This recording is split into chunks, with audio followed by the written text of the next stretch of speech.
안녕하십니까. 예, 반갑습니다. 자, 전주에 용도 지구까지 했죠, 그죠? 예, 오늘은 90페이지입니다. 용도 구역 하도록 할게요. 관리계획에서 여러분들 용도 지역, 용도 지구까지 배웠고, 오늘은 이제 용도 구역, 그 다음에 기반시설, 그까지 해서 정리가 될 것 같습니다. 자, 네 번째 시간인데, 지금 굉장히 천천히 가고 있거든요. 천천히 가고 있는데, 뭐 이유는 잘 아실 겁니다. 국계법의 중요성 때문에 그러니까 한번 봅시다. 자, 네 번째니까 목차가 이제 어느 정도 처음 하시는 분들도 아마 정리는 좀 되어 있지 않을까 싶습니다. 자, 봅시다. 국토를 뭐 하던가요? 계획을 세웠죠, 그죠? 선계획입니다. 계획을 먼저 세워줘야 돼요. 그래서 이제 계획이 우리 시험에서 1번 문제로 나옵니다. 1번 문제로. 1번, 2번이 계획인데, 가장 먼저 나오는 계획이 무슨 계획이냐면 2개 이상의 시군의 발전 방향을 제시하는 광역 도시 계획이 있습니다. 그 다음에 관할 지역의 발전 방향을 제시하는 계획이 하나 있었죠. 그게 바로 뭡니까? 도시군 계획이 있습니다. 도시군 계획은요, 관할 지역의 발전 방향인데 그 발전 방향의 형태가 추상적이냐 구체적이냐에 따라서 두 개로 나누죠. 추상적이면 무슨 계획이라고 불러요? 기본 계획으로 부릅니다. 수립 승인으로 만들어지죠. 그죠? 그 다음에 기본 계획으로부터 지침을 받습니다. 지침. 이렇게 해라, 저렇게 해라, 이제 잔소리를 듣죠. 그래서, 구체화시켜주는 계획이 있습니다. 그걸 뭐라 불러요? 관리계획이 되라고 합니다. 이 관리계획이 가지고 있는 의미에 대해서 여러분들이 꼭 아셔야 되는데, 관리계획은 구체적 계획인데, 구체적 계획이니까 구체적 내용이 나와줘야 되겠죠. 말만 구체적이면 안 되잖아요. 그죠? 그래서 총 6가지의 내용이 나오는데 그걸 우리가 지금 배우고 있거든요. 첫 번째가 어떤 걸 가지고 구체화시키냐면 21개의 용도 지역, 19개의 용도 지구, 그 다음에 오늘 배울 겁니다. 용도 구역이 있습니다. 용도 구역은요, 관리계획 2번에서 언급하고 있는 게 개발제한구역, 시가와 조정구역, 수안자원보구역, 그 다음에 도시, 자연, 공구역 만 언급을 하고 있거든요. 근데 뭐도 용도 구역의 일종이냐면 관리계획의 6번. 그죠? 뭡니까? 입지 규제 최소 구역이라고 했죠. 입지 규제 최소 구역이 있거든요. 그죠? 이것도 용도 구역입니다. 그래서 이를 뭐 하기도 하고 관내에서 관할 안에서 뭐 하기도 하고 지정하고 지정하는 게 아니죠. 지정된 것을 뭐 한다?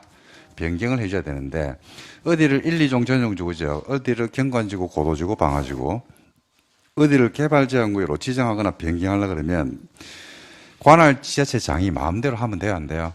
안 되죠, 그죠? 나름의 형식적인 뭐가 필요한데 절차를 거쳐야 되죠. 형식적인 절차를 거쳐야 됩니다. 그 절차가 어떤 절차를 거쳐야 돼요? 계획을 만들어줘야 돼요, 계획. 그 계획이 바로 무슨 계획이다? 관리계획이고 그 관리계획이 바로 여러분들 아시는 입안에서부터 결정 고시라는 절차를 거쳐줘야 됩니다. 즉 어디를 1, 2종 전용주구지구로 지정하려고 하면요, 제일 먼저 기초사하고 의견 듣고, 그죠? 1, 2종 전용주구지구 지정에 대한 안을 세우고, 그 다음에 협의 심의를 거쳐서 관리계획이 결정된다. 즉 용도지역이 뭐 된다? 지정이 된다. 이렇게 이제 보시면 돼요. 자, 이것만 관리계획이 아니죠. 관리계획은 세 번째 기반시설이 있습니다. 수십 가지가 있는데 이 기반시설을 우리 관내에서 뭐 하기도 하고 설치된 것을 또는 개량합니다. 즉 도로를 설치하고자 할 때 그냥 돈 있다고 해서 바로 설치하는 건 아니죠. 나름의 형식적인 뭐가 필요한데 절차, 그 절차가 뭘 거쳐야 되는데 계획, 그 계획이 뭔데? 관리계획. 즉 기반시설 도로를 설치할 때도 기초사 해야 돼요, 안 해야 돼요? 해야 되죠. 의견 듣고 그 다음에 입안하고 협의하고 심의를 거쳐서 결정한다는 이야기입니다. 그 다음에 네 번째가 관리의 네 번째가 뭡니까? 신도시 만드는, 그죠? 재개발 재건축하는. 집에 무슨 일 있습니까? 목소리가 힘이 없어요. 자, 이걸 관리라고 부릅니다. 그 다음에 어디를 개발할 때 이쁘게 개발하는 경우가 있죠. 그게 바로 뭐더라? 지구 단위 계획입니다. 그래서 지구 단위 계획 구역이나 입지규제 최소구역도 지정이 되고 거기에 맞는 계획을 만다 수립을 하기도 하죠. 이걸 우리가 뭐라 한다? 관리해야 되고 그럽니다. 그래서 여러분들하고 지금 네 번째 시간인데 광역도시계획 배웠죠? 지정, 수립, 승인. 기본계획 배웠죠? 수립, 승인. 이 첫째 주에 배운 거예요. 첫째 주에. 둘째 주에 뭘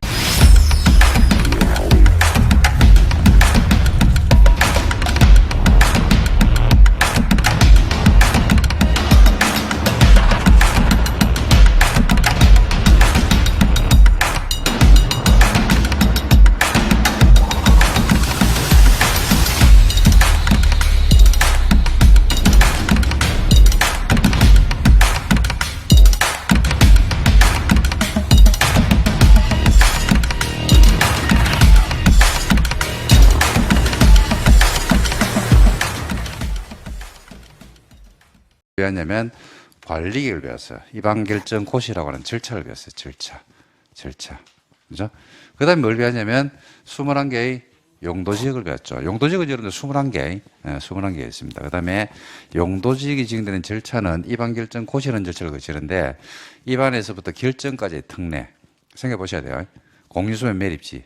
그 다음에 이반결정고시의 특례. 고시도 할 필요가 없는 경우가 있죠. 도시지역으로 결정고시된 것으로 보는 경우. 그 다음에 관리지역 안에서 농업진흥지역이면 농림지역으로, 보존산지면 농림 또는 자연환경 보존지역으로 결정고시가 된 것으로 본다. 이렇게 나왔죠. 그 다음에 행위전을 배웠어요. 행위전. 결국 이제 목적은 행위전을 통해서 달성되는데 규제. 용도지역이 지정되면 따라붙는 행위전이 세 가지가 있죠. 건축제한. 원칙적으로 대통령령. 근데 건축제한이 특례가 있었죠. 특별한 예, 즉 대통령령에서 하지 않는 거. 뭐 농공단지는 산업입지에 개발하는 법률이다. 농림지역 중에서 농업지능지이면 농지법에서 한다. 본산지면 산지관리법이다. 초지면 초지법이다. 기억나십니까? 그 다음에 건표를 배웠어요. 대지 면적에 대한 건축 면적의 비율. 그죠? 그 다음에 용적률을 배웠죠. 용적률. 그 다음에 이제 배웠던 게 용도 지구를 배웠습니다. 전주에. 용도지구는 법에서 9개가 있죠. 9개. 경관지구, 고도지구, 방화지구, 방제지구, 보호지구. 그죠? 취락지구, 개발지능지구, 특정용도제한지구, 그 다음에 복합용도지구. 또 이게 시행령으로 나눠지죠. 그죠? 시행령으로. 그 다음에 조례로 나눌 수도 있죠. 경, 중, 특. 조례로 지정할 수도 있고, 용도지구는 행위자는 어디서 합니까? 용도지구 행위자는 어디서 합니까? 조례에서 하지 않는 게 고, 치, 개발. 이렇게 해서 저번 주에 그거까지 하고 배웠을 겁니다. 오늘 이제 뭐 배울 거냐면 용도 구역을 배울 겁니다. 그 지금 뭐 3주 수업했는데 수업한 게 별로 없어요. 별로 없는데 용도 구역부터 해서 또 한번 정리를 할게요. 용도 구역은 종류가 여러분들 용도 구역인데 종류가 총 현재 우리 법 제도 안에서 허용되고 있는 인정되고 있는 용도구역이 몇 개 있냐면 5개가 있어요. 5개. 첫 번째가 여러분들이 잘 아시는 개발 제한구역이라고 있습니다. 두 번째가 시가화 조정구역이라고 있어요. 세 번째가 도시 자연공원구역. 네 번째가 수산자원보호구역. 이까지는 관리계획 2번에 있어요. 그 다음에 관리계획 6번에 있는 거 있죠. 뭡니까? 입지, 규제, 최소구역. 입지, 규제, 최소구역. 이것도 뭐의 일종이냐면 용도 구역의 일종입니다. 전부 다 구역이란 말로 끝나죠. 근데 구역이란 말로 끝난다고 해서 다 용도구역인 것은 아닙니다. 왜? 지구단위 계획구역도 끝이 구역으로 끝나거든요. 근데 지구단위 계획구역은 용도구역은 아닙니다. 그래서 용도구역으로 명명할 수 있는 거는 몇 개냐면 5개입니다. 5개. 그래서 이 5개 이제 각자 개념을 볼 건데, 먼저 이 5개의 용도구역도 여러분들 어떤 절차를 통해서 지정이 됩니까? 어떤 절차? 입안에서부터? 왜 그래? 관리계획 절차를 통해서 결정이 되겠지 뭐.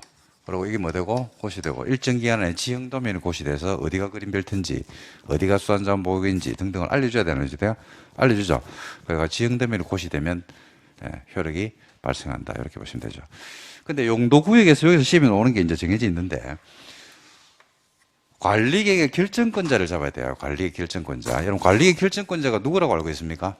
도시군 관리계획의 결정권자. 싹 다 아니다. 시도, 대도시죠. 무조건 싹 다 하면 되는 줄 아나? 아니다. 시도, 대도시죠. 예외적으로 누구도 가능해요? 국장이 되죠, 국장. 그 국장만이 결정하는 관리계획이 3가지가 있죠. 뭐? 그죠? 짱깨시. 짱이 뭐예요? 짱이 뭐야? 그 국장이 입안했을 때. 걔는. 그래. 개발 제한구역은 누구만 한다? 국장만 합니다. 그 시도가 뭐예요? 시도, 대도시가 뭐예요? 이 시험에 나오죠. 그 다음에 시가 뭐예요? 시가와 조정구역은 뭐하고 연계될 때만 국가계획과 연계될 때만 누가 한다? 국장이 하죠. 국장이 할 때는 국가계획하고 연계가 될 때만이에요. 그 다음에 수산자원보호구역은 별도로 따로 뺐죠. 그죠? 수산자원보호구역 지정권자는 누가 됩니까? 해양수산부 장관이 관리율을 결정한다. 이렇게 되어 있습니다. 요거는 이미 알고 있는 거거든요. 알고 있는 건데. 자, 나머지를 하셔야 되겠죠. 그러면 도시자연공원구역에 대한 도시자연공원구역은 언급이 없잖아요. 그죠? 도시자연공원구역 누가 지정합니까? 그렇죠. 시도 또는 관리의 원칙적 결정권자 누가 합니까? 대도시시장입니다. 시도 또는 누가 한다고요? 대도시시장이 관리계획의 결정권자가 됩니다.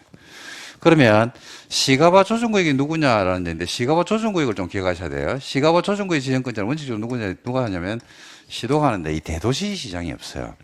시가와 조정구역의 지정권자에 누가 빠져 있냐면 대도시시장이 빠져 있습니다. 이게 왜 빠졌는지는 저도 아직까지 모르겠네요, 이게. 그래서 법 개정하면서 한번 넣어줄 것 같은데 아직까지 안 들어왔습니다, 이게. 그래서 이제 입법의 불비, 법을 만들 때 빠뜨린 게 아닌가라는 생각을 제가 하긴 하는데, 오늘 아직까지 이유를 모르겠어요. 관리의 결정권자가 시도 대도시인데 왜 시가와 조정구역은 대도시시장, 인구 50만 이상인 대도시시장이 왜 결정을 못하는 얘기죠. 그죠? 그에 대한 거는 저도 잘 모르겠습니다. 그래서 일단은 시가와 조정구역의 원칙적 지정권자는 누가 된다? 시도입니다. 대도시가 빠집니다. 이거 별도로 좀 기억을 하셔야 되겠죠. 그죠? 그리고 국가계획과 연계되면 누가 한다? 국장이 시가와 조정구역을 지정한다. 이렇게 보시면 되겠죠. 그 다음에 입지규제 최소구역은요, 좀 이따가 법조문에 나오는데, 관리계획의 결정권자가 한다. 이렇게 나옵니다. 그냥.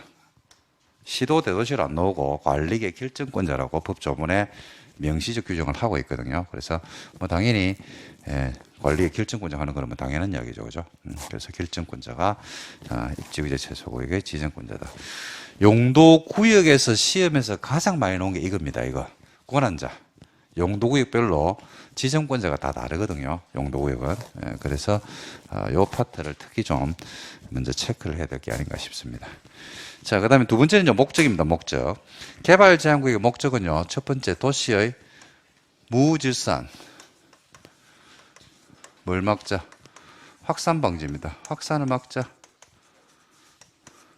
도시민들에게 건전한 생활 환경을 확보하자. 국방상 보안상 목적으로 지정을 합니다. 이게 그린벨트예요, 그린벨트. 그린벨트가 지정되는 목적은요, 세 개입니다, 세 개. 첫 번째, 무질서한 뭘 막고, 확산 방지.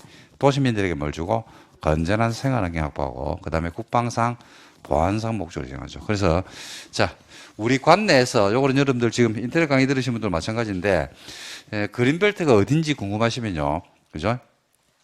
여러분이 거주하는 곳 관할을 한번 떠올려 봐봐요. 뭐 부산이 돼도 되고 광주가 돼도 되고 강릉이 돼도 되고 제주가 돼도 상관없습니다. 그린벨트 한번 그려볼게요. 어디를 가도 똑같거든요. 그린벨트는 어디냐 하니까 여기 그린벨트예요.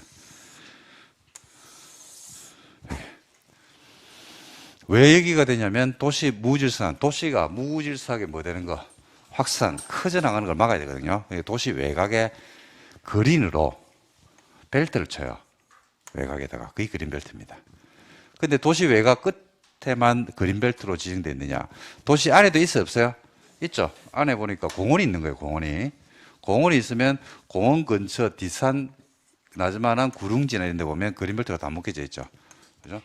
마찬가지입니다. 이게 뭐 때문에 지정한다니까? 도시민들이 공원에 놀러 가잖아요, 그죠? 건전한 생활 환경을 확보하기 위해서.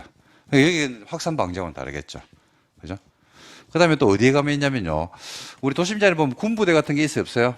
있죠. 우리나라는 다 군부대가 다 있는데 군부대 근처 디산, 야산 이런 데 예비군 훈련장 이런 데 가보면 다 뭐로 묶어놨다? 그린벨트로 묶어놨죠. 군부대 근처에 가보면 여러분 개발제한구에 이런 묶여져 있어요. 그거 가가지고 와 건전한 생활환경 보호를 위해서 지정했네. 돗자리 패라 놀자 이러면 총 맞습니다. 그러니까 여기는 뭐 때문에 보안상 목적으로. 그러니까 목적에 따라서 규제가 좀 다르게 들어오겠죠. 그죠? 그렇게 해서 세 군데에 지금 그린벨트가 실제로 지정이 되어 있습니다. 확산 방지, 건전한 생활환경 확보, 또 뭐요? 국방상, 보안상 목적으로. 근데 그린벨트는요, 그린벨트만을 규제하는 법이 따로 있어요, 따로. 그린벨트만을 규제하는 법이 따로 있는데, 이제 그게 어떤 법이냐면, 개특법이라는 법이 있어요, 개특법. 개발 제한구역 지정 및 관리에 관한 특별조치법. 개발 제한구역 지정 및 관리에 관한 특별조치법이라는 법이 따로 마련되어 있어요. 그래서 거기에서 이제 규제를 다 한다라고 보시면 되겠습니다. 자, 그린벨트도 먼저 한번 볼까요? 용도구역 개념 한번 보겠습니다. 용도구역 개념. 용도구역 개념은 뭐 어렵진 않아요. 용도구역은 한번 볼까요? 토지용이나 건물의 용도, 건폐율, 용적률, 높이 등에 대해서 용도 지역이나 용도 지구가 이미 행위제한을 하고 있어, 안 하고 있어? 하고 있죠. 제한을 때로는 막기도 하고 강화, 때로는 완화해서 따로 정함으로써. 따로 정한다는 것은 용도 지역이나 용도 지구하고는 관계가 있다, 없다? 없죠. 그러니까 용도 구역은요, 독자성을 띈다고 보시면 돼요, 독자성. 용도 지역이나 용도 지구가 행위제한을 하고 있다 하더라도 용도 구역이 들어가지고 독자성을 띠기 때문에 용도 구역의 목적을 위해서 따로 별도로 독자성을 가지면서 지정을 한다. 이렇게 보시면 되겠습니다. 시가지 확산을 막기도 하죠. 계획적 단계적 토지용을 도모하고 토지의 종합적 조정 관리 위해서 관리기구를 결정하는 것을 말한다. 이번에 용도구역은 무계획한 도시 비대화, 과밀화, 시가화를 막기 위해서 도시 개발을 억제 내지는 제한, 수산자원 보호 육성을 위해서 용도지역, 용도지구하고는 관계 없이, 관계 이시가 아니고 관계 없이 독자적이면서도 국지적으로 지금 독자적이면서 국지적이란 말 아시죠? 그러니까 어떻게 전면적으로 우리 관내 전체다 지정합니까? 부분 특정, 그죠? 목적 달성을 위해서 필요한 그 특정 부분만 지정합니까? 그렇지. 그죠? 규제 목적이 강하죠. 행위제한이 굉장히 셉니다. 용도구역은요, 그린벨트면 행위제한이 굉장히 강하잖아요. 그렇듯이 시가화 조정계나 수산자원보호 이런 데 가보면 행위제한이 굉장히 셉니다. 규제 목적이 강하죠. 용도구역은 각 구역별로 특정한 고유 목적을 가지고 지정된다. 그리고 용도지역 지구하고는 중복 지정할 수가 있다. 그죠? 있다. 가능하다. 용도지역, 용도지구, 용도구역은 중복될 수 있어, 없어요? 있죠. 여기 어디가 자연녹지지역, 어디가 자연경관지구이면서 그린벨트로 될 수 있잖아요. 그죠? 그래서 맨 끝에 줄자, 용도지역, 용도지구와는 중복 지정이 가능하다. 이런 것들을 외우면 안 돼요. 이런 것들을 외우기 시작하면 여러분 공부 진짜 한도 끝도 없습니다. 너무 많이 외워야 돼요. 그러니까 이런 것들은 이제, 당연하네. 이래 봐요. 자, 우리 요 관내 그린벨트 있어, 없어요? 우리 관내에 그린벨트가 있잖아, 그린벨트가. 그죠? 우리 관내에 요 그린벨트가 있다니까요. 그린벨트가 있는데, 요 그린벨트 가면 용도지역이 있을까, 없을까? 그린벨트만 딸랑 지정되어 있겠습니까? 그죠? 용도지역이 있을까, 없을까? 있겠죠? 용도지역이 뭐 자연녹지지역으로 있든지, 그죠? 생산녹지지역으로 있든지, 보존녹지지역으로 있든지, 농림으로 있든지, 자연환경 본적이 있겠죠? 그리고 용도지구가 있을까, 없을까? 있겠죠? 뭐 경관지구가 있든지, 방제지구가 있든지, 방화지구가 있든지 뭐 있겠지. 있어도 되고 없어도 되잖아요. 용도지구는 반드시 있어야 되는 것은 아니니까. 그럼 예를 들어서 경관지구로 지정됐어요. 그러면서 여기가 뭐더라? 그린벨트더라. 그죠? 구역은 용도지역이나 용도지구하고는 하나의 토지 위에 중복적으로 돌아도 된다, 안 된다? 된다. 좀 이따 노는데, 이럴 때, 이제 좀 한번 깊게 한번 들어가 볼게요. 들어가지 말까? 들어가라고? 표정이 깊게 들어가 볼게요. 그러니까, 하지 마. 이런 표정이 되죠. 할 거야. 자, 용도지역의 행위 제한에서요, A라는 건물의 건축은 안 돼요. 용도지구 행위 제한에 보니까 A라는 건물의 건축은 역시 안 된다. 이렇게 되어 있습니다. 근데 그린벨트 개발제한구를 규제하는 법이 개특법이라는 법이 있거든요. 행위 제한이. 개특법에 보니까요, 그린벨트를 규제하는 법에 개특법에 보니까 A라는 건물의 건축은 된다. 이렇게 되어 있어요. 즉, 행위 제한이 지금 무슨 현상이 발생합니까? 충돌 현상이 발생하죠. 충돌 현상이. 그죠? 이럴 때 이게 과연 이 토지를 가지고 있는 사람이다니까. 그린벨트에 이만큼의 토지를, 1000제곱미터의 토지를 가지고 있는 누군가가 A라는 건물을 건축하고 싶은 거예요. 근데 거기는 보니까 자연녹지지역이면서 자연경관지구면서 그린벨트인데 A라는 건물을 건축하고 싶은 거지. 이때 A라는 건물의 건축이 가능할까요? 안 될까요? 즉, 행위제한이 충돌 현상이 발생하면 용도지역 지구 구역이 세 가지가 한꺼번에 들어오면서 행위제한의 충돌 현상이 지금 발생하는 겁니다. 이때 어디 행위제한을 정의하는 게 관건이냐 이겁니다. 어디 행위제한을 정할까요? 용도지역을 정할까? 지구를 정할까? 구역을 정할까? 즉, A라는 건물의 건축은 될까요? 안 될까요? 네? 그렇죠. 되죠. 그 개발정구 그대로.